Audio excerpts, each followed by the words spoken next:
Whether you wear a badge or not, if you care about courage, clarity, discipline, and the price of decisions in the moment that define lives, you've come to the right place. This is where training meets consequence, where the law collides with human behavior, and the fog of uncertainty tests the limits of reason. These are the stories of pressure, of purpose, and what it means to hold the line when the world loses balance.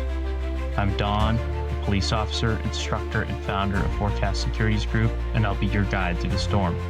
Welcome to the Conditions Report. She's a 23-year-old sitting alone in her car, wired up, heart racing, doing everything she can to replay the briefing in her mind so she doesn't miss a single instruction. She believes eyes are on her. She believes officers are close. She believes that they can intervene if something shifts, if something feels wrong, if the environment turns. She believes all of this because that's what she's been told. What she does not know, what she cannot know, is that within minutes, suspects are going to redirect the meet. The surveillance will fall behind, and the fragile structure around her will begin to unravel piece by piece. The safety net that she thinks exists will disappear, and by nightfall, the operation will be gone, and by the next morning, tragically, so will she.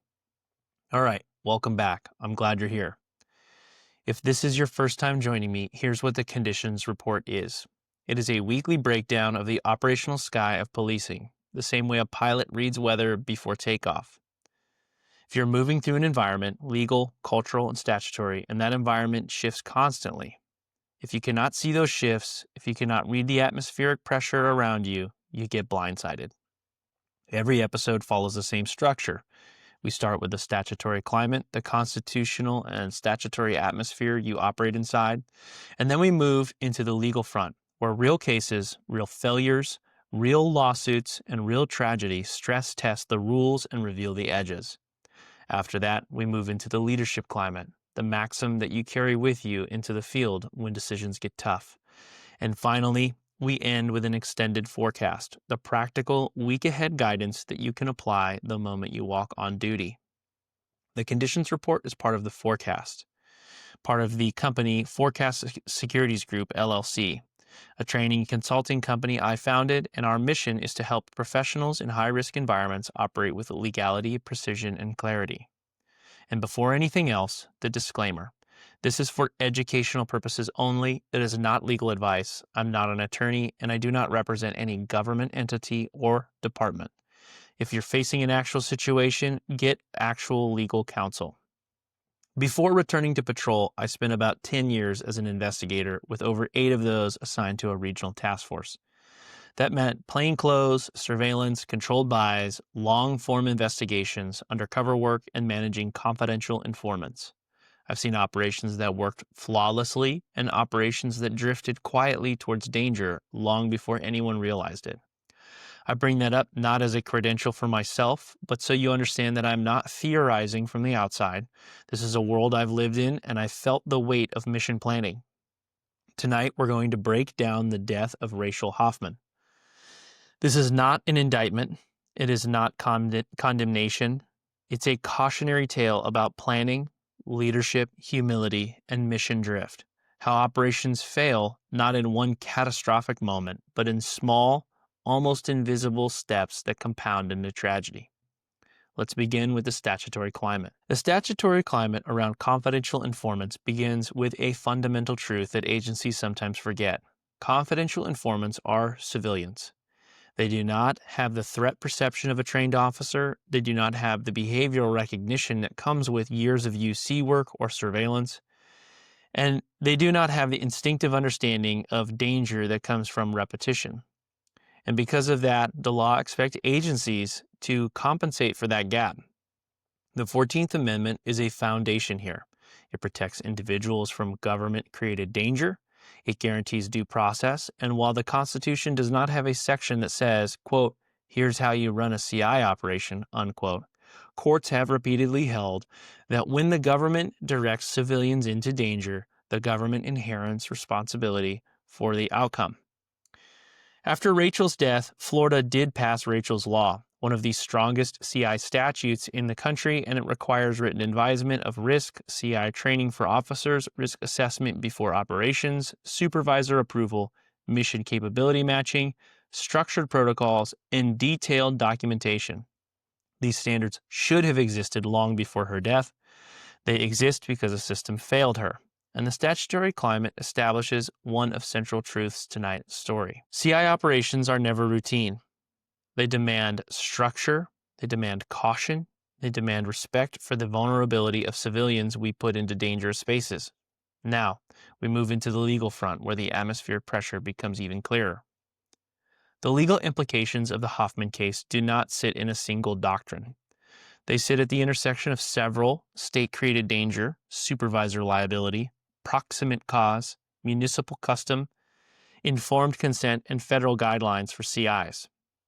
To understand why this operation failed, you have to understand how each of these doctrines apply.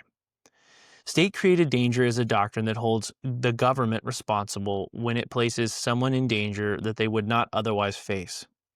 Wood v. Ostrander, LW v. Grubbs, and Kennedy v. City of Ridgefield are defining cases here. In each one, officers created a condition that led to harm. Officers offered reassurance for safety or put civilians into situations they would never be equipped to manage. Rachel's operation mirrors these cases almost line for line. She was placed intentionally into danger, told she would be safe, and left unprotected when chaos unfolded. Shaney is another case that police are generally not responsible for private violence unless the individual is in custody or the state has created the danger. CIs exist in a constitutional gray zone. They are not technically in custody, but they are following orders, they are relying on the police, and they're acting on behalf of the state. Courts see that relationship as a custodial one in all but the name.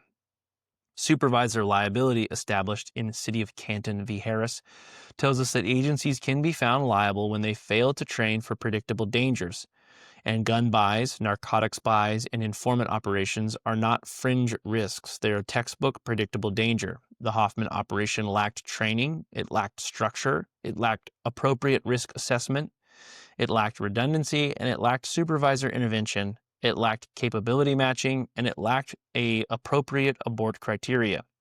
Canton exists for cases exactly like this.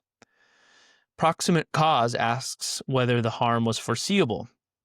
There's nothing unpredictable about what happened to Rachel. Secondary locations are foreseeable. Losing a visual is foreseeable.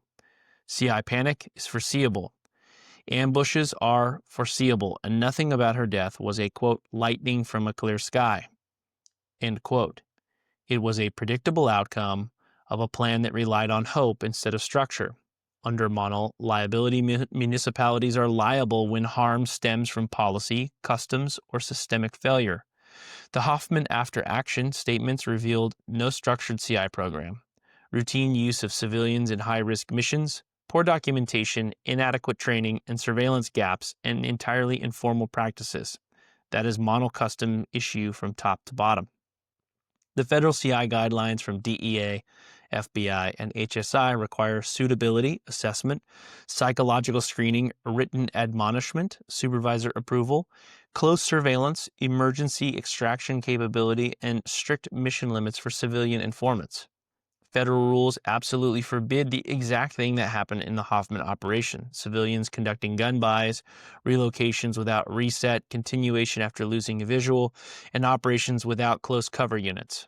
And finally, informed consent matters. Courts consistently hold that civilians cannot consent to risks they cannot understand.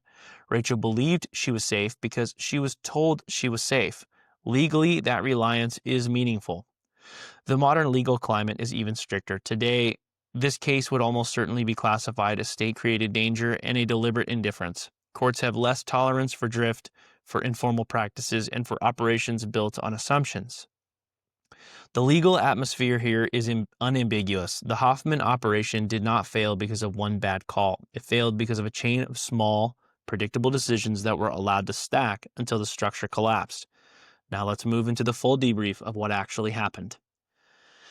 Rachel Hoffman was a 23-year-old. And if you trace her story from start to finish, the part that hits you first is how ordinary her life was before all of this. She wasn't someone embedded in violent crime. She wasn't someone trafficking weapons or distributing fentanyl or running a criminal enterprise. Her only criminal offense was a simple possession of weed. Not pounds, not distribution, just weed. A case that, for most people, becomes a diversion program or probation case, not a ticket into one of the highest risk operations in policing. But for Rachel, that charge became the entry point into a world she could not possibly understand. Rachel was a student at Florida State University. She was bright, social, and by all accounts, deeply trusting. That kind of person who believes that if authority figure gives her something, it must be true. When the Tallahassee Police Department confronted her with possession case, she didn't posture, she didn't deny, she didn't fight. She agreed to help them, believing that they would help her in return. The power imbalance between trained investigators and a young college student is immense, and Rachel walked into that relationship with a naive faith that the police would keep her safe. But the operation she was introduced to was nothing like a low-level, low-risk exchange some agencies use to acclimate a first-time informant. It was not a small buy-bust, not a controlled hand-to-hand exchange in a parking lot with 5 officers on top of it. The mission they placed her into involved $13,000 in cash, significant quantities of narcotics, and the purchase of a firearm, a gun buy. Anyone who's ever worked undercover knows that narcotics buys introduce risk, but gun buys introduce volatility. A person selling a gun is often armed with at least one or more firearms, and a person selling a gun is often involved in carjackings, robberies, burglaries, or other violent crime. And a person selling a gun is absolutely aware that the product in question is not something the buyer can complain about or return. For trained investigators, that kind of meat demands layers of preparation: pre-ops, briefbacks, a recon of the location, surveillance envelope thick enough to see every angle, dedicated extraction units, abort criteria, a full understanding of the terrain and movement routes. But Rachel didn't know any of that. What she knew was that she had been told that she would be wired and that she would be monitored and that officers would be watching. This is where the drift begins, in the space between what the informant understands and what the operation actually requires. When Rachel drove to the initial meet location, she was already nervous. The wire was live and detectives were listening. The radio traffic, by most accounts, was scattered from the start. The suspect called her and changed the meet location.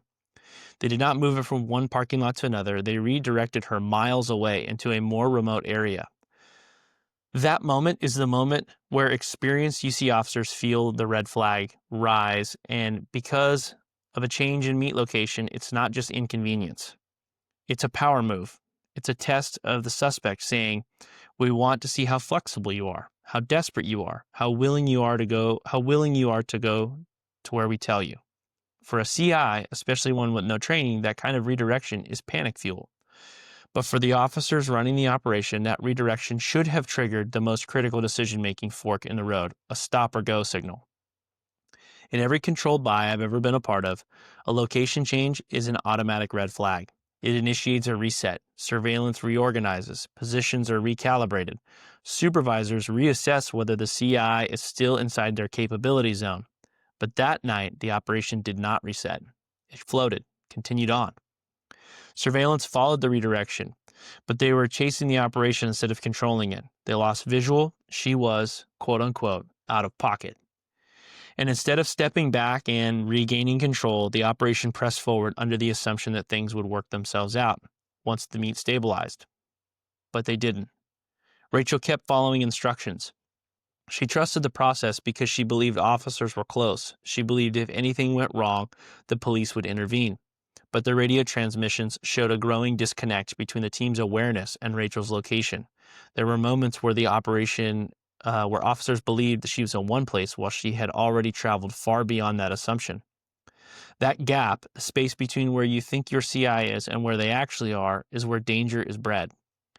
Rachel had no distress code she could casually drop in a conversation, no prearranged panic phrase, no silent alert, no secondary surveillance card glued to her bumper.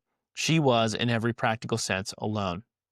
And then the suspects redirected her again, this time into an isolated, wooded stretch outside of Tallahassee, a clearing, a place with no natural surveillance angles, no nearby officers, no radio coverage, no extraction access, and a place that tactical operators would never allow an officer to go alone, let alone an untrained CI. In the world of UC work, wooded areas are universally understood as ambush terrain. They offer concealment, unpredictable movement lines, and no immediate cover. You avoid them unless you absolutely cannot. But Rachel went because she believed officers were watching. When she stepped out, the suspects located the wire, turned on her, they robbed her, they took her buy money, and they executed her, shot her, and left her body in the woods. They walked away, and by the time officers realized they had lost her completely, it was all over. The manhunt that followed moved quickly. Both suspects, Danilo Bradshaw and Andrea Green, were captured, prosecuted, and convicted of robbery and murder. They were sentenced to life in prison, but the criminal convictions did not resolve the failures that put Rachel there. Rachel's family filed a wrongful death lawsuit against the city of Tallahassee. In 2016, the city reached a settlement for $2.6 million. But money is never the real currency of tragedy. It's acknowledgement, it's recognition that the system allowed drift, allowed misalignment, and allowed a civilian to step into danger with nothing but trust. The Florida legislature responded by passing Rachel's Law in 2009, a landmark legislation that required CI handler training, written advisement of risk, documented suitability assessment, supervisor approval for operations, mission capability matching, structured CI agreements, and restrictions on using civilians in high-risk operations. It's one of the strongest CI laws in the country, and it exists as proof that the state recognized how deeply the system failed her. The Tallahassee Police Department also initiated internal reforms. They implemented structured CI training programs. They formalized CI agreements in writing. They introduced a chain of command oversight for high-risk missions. They redesigned surveillance planning and added mandatory abort criteria and rewrote their protocols for risk assessment and capability matching. They built safety nets that did not exist the night Rachel died. TPD still operates today, and the agency did not collapse, but the way they handle confidential informants today is not the way they handled them in 2008. Their current protocols are in a direct descendants of Rachel's death. But perhaps the most important part of this whole story, the part that becomes clear only when you look through the eyes of people who have worked UC operations, is that this tragedy was not caused by a single catastrophic mistake. It was caused by drift, a slow erosion of control, quiet stacking of small decisions, a redirection here, a lost angle there, reliance on hope instead of structure, the mismatch between capability and mission, and an informant who believed she was protected when in reality she was completely alone. Now let's move into the leadership climate. Today's leadership maxim is complexity demands control. When we talk about leadership in operations, especially in the world of surveillance, informants, plainclothes work, I don't say any of this from a pedestal. I've been part of missions that were smooth, and I've been part of missions that drifted, where things got away from us in ways that we didn't see soon enough. None of us are immune from that. Leadership isn't about being the loudest person in the room or pretending that you can solve every problem by the force of personality. It's much quieter than that. It's often uncomfortable. And most of the time, it shows up in a small decision, not a dramatic moment. Complexity demands control isn't just a slogan. It's something you can start to notice the longer you do this work. The more moving parts an operation has, the more intentional you have to be about how you built it. Not rigid, not paranoid, but deliberate. It's less about controlling people and more about shaping the environment so the people inside it can function safely. That means paying attention to the tempo, to communication, to the physical layout, to the limitations of the team, and yes, to the limitations of the informant or undercover operator. And here's the part most of us learn through experience. Operations rarely fall apart in one big dramatic moment. They slip, they drift. It starts small, maybe a change of location. Surveillance misses a turn. An informant sounds uncertain. The details felt minor on their own, but they start pulling the plan off center. Those aren't signs of failure. They're signs that you need to reevaluate. They're signals that a good team pays attention to signals before they turn into consequences. Leadership in these moments is less about confidence and more about clarity. It's being willing to say, hold on, something here doesn't feel right. Even when everyone is eager to push ahead, it's being willing to adjust, slow the pace, or even walk away entirely when the environment stops matching the capability of the people inside of it. None of this is about blame. We've all seen plans drift. We've all been part of operations where the momentum carries us further than the discipline did. The lesson is not that we're flawed. The lesson is that drift is a real force, and controlling complexity takes constant attention. Leadership is simply the willingness to notice that drift early and make adjustments before the mission makes them for you. That's what complexity demands control really means. It's an invitation to be thoughtful, not forceful, to be observant, not reactive, and to build operations that can absorb friction without putting people, especially the most vulnerable people, at unnecessary risk. In the week ahead, I want you to look at your operations through a single lens. Where is control? If the mission grows in complexity, does the structure grow with it? Or are you relying on experience and routine, the quote unquote, we've done this 1,000 times, on assumptions that have no place in dynamic environments? If you work with informants, slow down. Match the mission to the person, not the other way around. If you supervise, challenge your team. Ask about redundancy. Ask about terrain. Ask about abort conditions. Ask where drift might creep in. If you run surveillance, tighten your angles. If you're writing operations plans, be deliberate in the simplicity and clarity of your structure. When complexity rises, control must rise with it. That's your forecast. I'm Don, and this has been the Conditions Report, Episode 8. Be the calm in the storm, the clarity in the confusion, and always influence the weather.